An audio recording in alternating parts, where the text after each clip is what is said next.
Today's a sad day for me.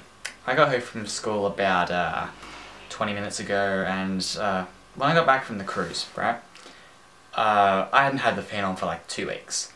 So consequently my newest decks, which is the 2 Fontaine decks that I had opened up, got bowed, and yeah, well, actually pretty severely.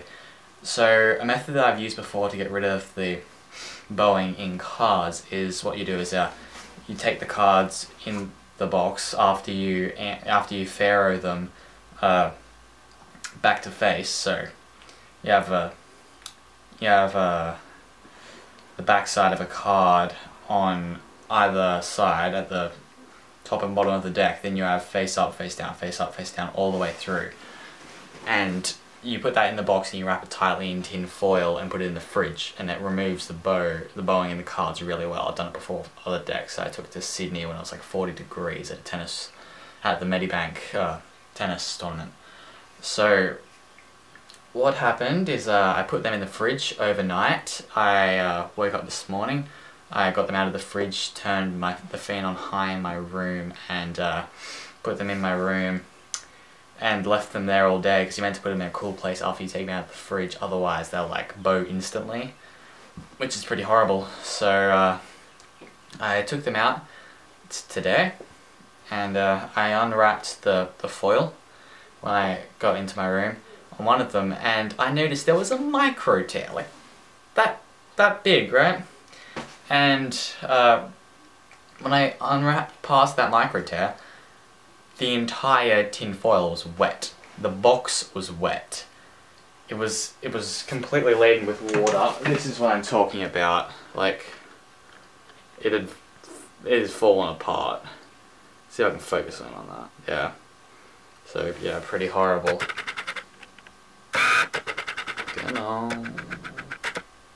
Okay, so yeah, that's what's left of the box. And the cards, well, I couldn't separate them. They were a single block. But I eventually separated them and I flipped them back over. This is the condition that you're looking in. That is not a good example. See if I can find a good example. Where is the Joker? There we go. This is the condition that we're looking at here. Yeah, it's pretty bad. So you can't really do much now. Like, fanning is impossible. Yeah, it's all ruined, and just the tiniest bit of bending on this card, on the Joker, has done like, it's gone super easy to bend. It's really horrible. So yeah, this deck is like completely ruined. And now, just for funsies, let's see what this ruined deck can still do. Let's see what these ruined Fontaines can still do. Spreading. No. Springing. No. Dribbling. Nope. What else? Waterfall. Not really.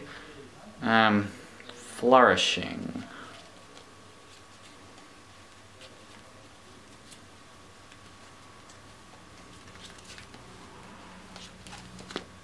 Yeah, I guess they kind of stick together more, which is kind of good.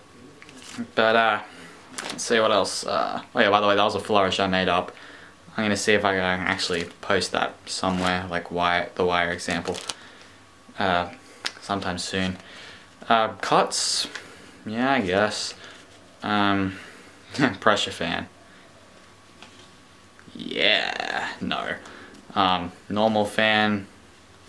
No.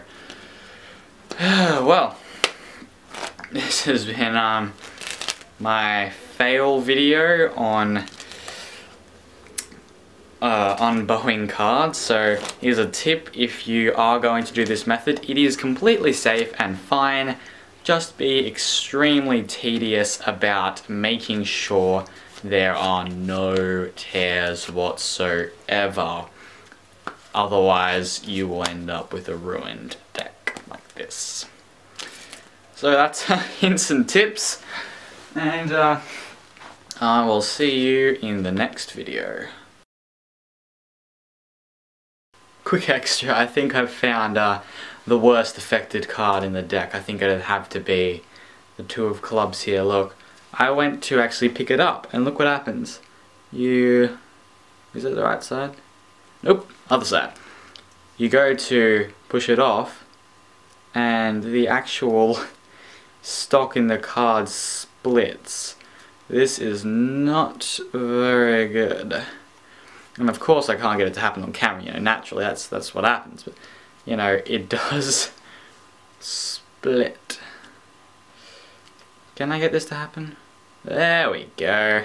So if you ever wondered what the inside of a card looks like that's really wet and damp, well there you go. Just greyness and stuff. Okay.